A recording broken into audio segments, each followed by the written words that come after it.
Bom, pessoal, tudo bom com vocês? Já viram aí algumas aulas sobre contratos administrativos? Então, nós já trabalhamos aí, pelo menos no nosso módulo, os aspectos gerais, trabalhamos a duração dos contratos administrativos, antes disso até a discussão sobre a natureza jurídica desses contratos. E hoje nós vamos começar o cerne de uma questão fundamental, que são justamente as cláusulas exorbitantes, né? São aquilo que caracterizam a natureza jurídica pública de um contrato administrativo. Vamos lá, então? Cláusulas exorbitantes, na hora da resolução das questões objetivas, são importantes e significativas. Então, o que são essas cláusulas exorbitantes? Elas decorrem das prerrogativas, né? Como vocês que estão aí familiarizados com o direito público e com o direito administrativo em particular, vocês sabem que o Estado ele tem prerrogativas. Prerrogativas são poderes, né? Até o Celso Antônio Bandeira de Mello, que trabalha bem essa noção de que se de um lado o Estado tem poderes, de outro ele tem deveres, ou seja, existem prerrogativas, existem também sujeições. Esses poderes, essas prerrogativas, elas são instrumentais, né, à satisfação de interesses coletivos. Logo, quando o Estado maneja contratos administrativos, ele tem que estar sempre tendo em vista a consecução dos interesses públicos e daí deriva, fundamenta a existência de cláusulas exorbitantes que não são comuns no âmbito do direito privado. Hoje nós vamos iniciar esse assunto nos seus fundamentos e aí cada cláusula será analisada e desdobrada em diversos módulos, porque esse assunto é essencial à compreensão dos contratos administrativos.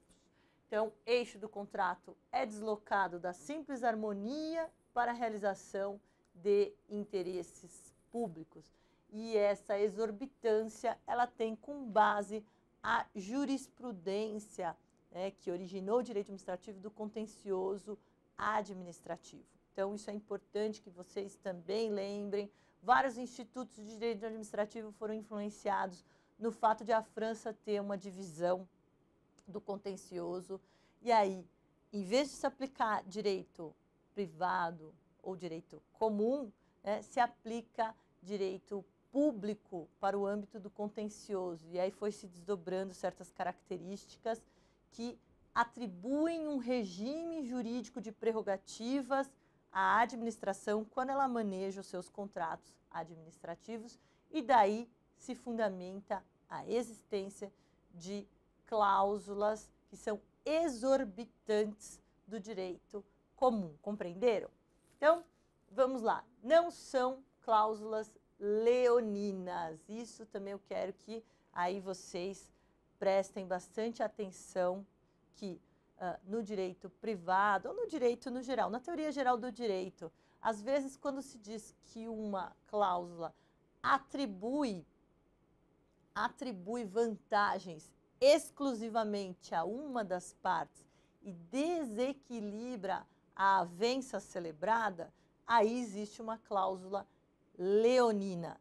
E por que a cláusula exorbitante, ela não pode ser considerada uma cláusula leonina, uma cláusula injusta, uma cláusula que atribui exclusivamente a uma das partes vantagens que desequilibram a avença? Então, vamos lá, né? Enquanto as cláusulas leoninas devem ser invalidadas, as exorbitantes, elas fazem parte do contrato administrativo e, de certa forma, elas não desequilibram. Por que elas não desequilibram? Porque, para o particular, o aspecto fundamental que ele busca quando celebra um contrato como particular com a administração é justamente o lucro, a cláusula econômico-financeira. E ela é imutável, ela é intangível sem o consentimento do particular. Então, vejam só, a contrapartida econômico-financeira do particular é intangível conforme o artigo 58, parágrafo 1º da Lei de Licitações e Contratos. Vamos ver o dispositivo que costuma cair em concursos públicos? as cláusulas econômico-financeiras e monetárias dos contratos administrativos não podem ser alteradas sem a prévia concordância do contratado. Então, o contrato administrativo, apesar da administração ela ter prerrogativas, que são as cláusulas exorbitantes, ainda assim o contrato administrativo ele não pode ser considerado como algo que dê exclusivamente vantagens para uma das partes, desequilibrando a sua natureza. Até porque as pessoas não iriam querer celebrar ajustes com a administração e participar das licitações, mas a gente sabe que as licitações são bastante disputadas, né? Então, quais são as cláusulas exorbitantes, segundo parcela da doutrina? Primeiramente, aquelas previstas no artigo 58 da Lei 8666, a possibilidade de a administração modificar o contrato, ou seja, a alteração unilateral do contrato para melhor adequação às finalidades de interesse público, desde que respeitado os direitos dos contratados. Qual? A manutenção do equilíbrio econômico financeiro do contrato. Nós teremos aí uma aula só sobre alteração unilateral e nós vamos ver que quando a administração maneja a alteração unilateral, ela deve resguardar o equilíbrio econômico, deve rever o contrato, deve aditar o contrato para que resguarde ao particular o seu intuito lucrativo, né? Para que o contrato seja equilibrado, para que não haja uma cláusula leonina, e sim uma cláusula exorbitante, porque não é comum no âmbito do direito privado. Rescindir unilateralmente o contrato nos casos especificados na lei. Teremos aulas sobre rescisão unilateral de contrato e depois sobre rescisão do contrato de forma mais genérica. Fiscalizar a execução do contrato, aplicar sanções motivadas pela inexecução total ou parcial do ajuste e ocupar provisoriamente bens, pessoal e serviços nos casos aí de serviços essenciais ou para cautelar a apuração de sanções administrativas. Isso terá também uma aula específica sobre essa disciplina, né? Então, para Maria Silvia Zanella de Pietro, é importante, aí outras cláusulas exorbitantes estão presentes. A Maria Silvia Zanella de Pietro, eu sou até suspeita para falar dela, que foi minha orientadora no mestrado, doutorado, enfim, a gente tem aí um histórico de pesquisas, né? Sou grande admiradora da Maria Silvia de Pietro, que é bastante pedida em vários concursos, principalmente as procuradorias do Estado, as procuradorias, porque ela foi procuradora do Estado, né, na sua vida profissional e professora da USP na sua vida acadêmica. Então, ela traz aí mais duas cláusulas exorbitantes que ela menciona: a possibilidade de exigência de garantia, né, como uma cláusula exorbitante, e também certas restrições à possibilidade de alegação da exceção do contrato não cumprido, da exceptio non adimplete contractus. Então, vamos lá.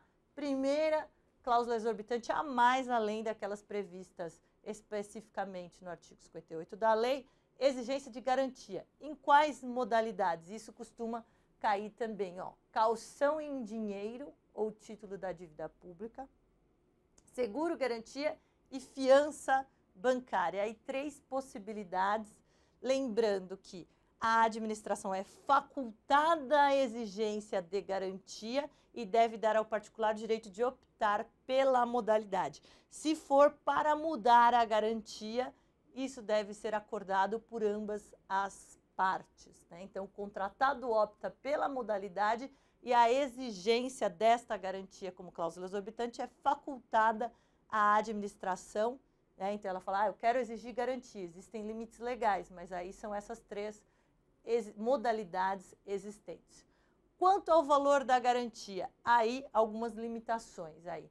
Então, regra geral, 5% do valor do contrato, e tem a exceção também, né, para contratos mais complexos, de grande vulto, em que hajam consideráveis riscos financeiros demonstrados por parecer tecnicamente aprovado por autoridade competente, a garantia pode chegar a 10% do valor do contrato, né? Então, lembrem-se disso, porque isso também é requisitado e solicitado nos concursos públicos, né? E aí, outro aspecto interessante, a exceção do contrato não cumprido, que é comum no âmbito do direito privado, tem previsão no Código Civil não é aplicada da mesma forma no âmbito do direito público. O que é exceptio non adimplete contractus, exceção do contrato não cumprido? Significa que se uma parte ainda não cumpriu com a sua avença, ela não pode exigir da outra parte o cumprimento no âmbito do direito privado, né, no âmbito mais dos contratos particulares, no âmbito do direito civil. Então vejam aqui, ó, artigo 476 do Código Civil. Nos contratos bilaterais, nenhum dos contratantes, antes de cumprida sua obrigação, pode exigir o implemento da obrigação do outro. Isso é a exceção do contrato não cumprido. Apresenta como uma oposição, uma exceção ao fato do outro não ter cumprido a sua parte do contrato. Isso não é aplicado desta forma no direito público. Então, prestem atenção aqui. No direito público, vamos supor que haja um contrato de fornecimento de merenda escolar, né, para a administração. Se a administração não pagou, né, a regra da lei de licitações é que o particular ele tem que suportar esse atraso, porque se ele suspendesse, alegando a exceção do contrato não cumprido, as crianças nas escolas ficariam sem a merenda escolar. Então, tem aspectos de interesse público envolvidos nesse regime jurídico, muito embora haja aí projetos querendo alterar, dizendo que esses prazos são muito grandes e nem todos os particulares eles conseguem suportar os atrasos da administração, que nem sempre maneja esses atrasos na consecução de interesses coletivos. Aí críticas de ordem mais prática, né? Mas temos que saber aí quais são os requisitos legais e quando a administração pode ou não atrasar o pagamento, uma série de outras coisas que estão presentes aqui na lei, artigo 78, o particular deve suportar 120 dias, até 120 dias de suspensão da execução e 90 dias de atraso nos pagamentos, sem poder alegar a exceção do contrato não cumprido. Então, ela não é ad eterno, né? Existem requisitos legais, né? Porque uma hora também não dá para ele suportar, né? O poder público tem que adimplir com a sua parte. Então, não é indiscriminada a impossibilidade de oposição da exceção do contrato não cumprido, mas ela se limita a esses requisitos que são previstos na legislação. Então, vamos aí refletir agora sobre uma questão de concurso público. Então, vamos lá. Caiu Procurador da Fazenda Nacional, o regime jurídico dos contratos administrativos confere à administração em relação a eles diversas prerrogativas, entre as quais não se inclui. Então, não se inclui. Gente, ainda tem pessoas que estão tão ansiosas que não prestam atenção do não, né? Então, não se inclui. A, fiscalizar-lhes a execução. B, aplicar sanções motivadas pela inexecução total ou parcial do ajuste. C aqui, né? Na verdade voltou aqui, mas é C, rescindi-los unilateralmente nos casos especificados em lei. D, alterar unilateralmente as cláusulas econômico-financeiras e monetárias dos contratos administrativos.